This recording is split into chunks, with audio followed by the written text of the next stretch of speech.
much of international organization and international law, and you simply handle it as a bilateral negotiation. Again, this is a very unusual way of dealing with international affairs for an American president. A third element, as it comes across very strongly, is economic nationalism.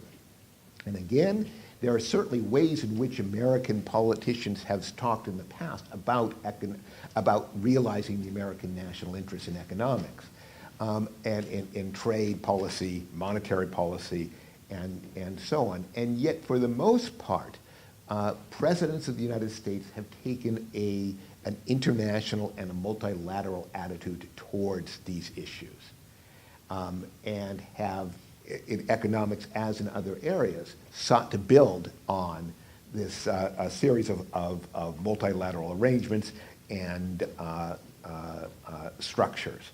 So for Trump, for instance, to be threatening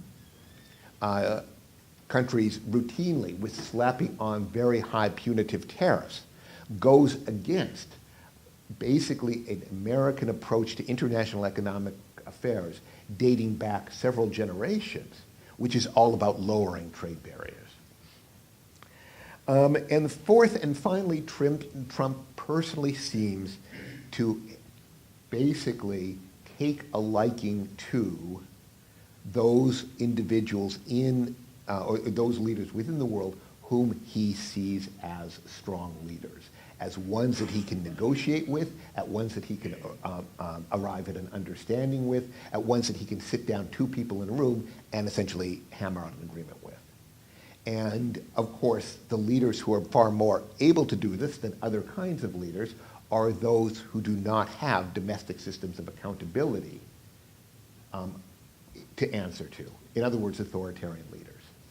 And it is remarkable the degree to which Trump shows personal admiration and without qualification for a series of authoritarian leaders throughout the world. So this is a personality, as I say, that is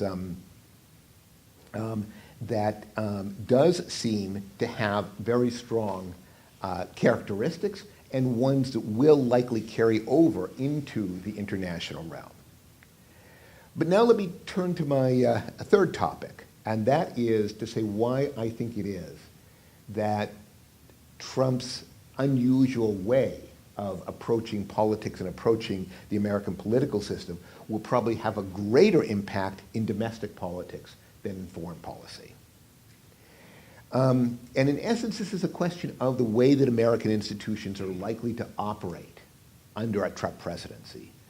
Will those institutions try to cooperate with the Trump presidency, in essence, bringing themselves into line with Trump's way of doing business, or will they co-opt, obstruct Trump and those individuals that he appoints, and in essence keep on doing business as usual? To what extent is there a deep state in America that will resist this outsider who keeps on promising to completely remake the American political order? My own guess is that the Trump presidency will have very deep impact in domestic politics and less impact in foreign policy. And let me explain why.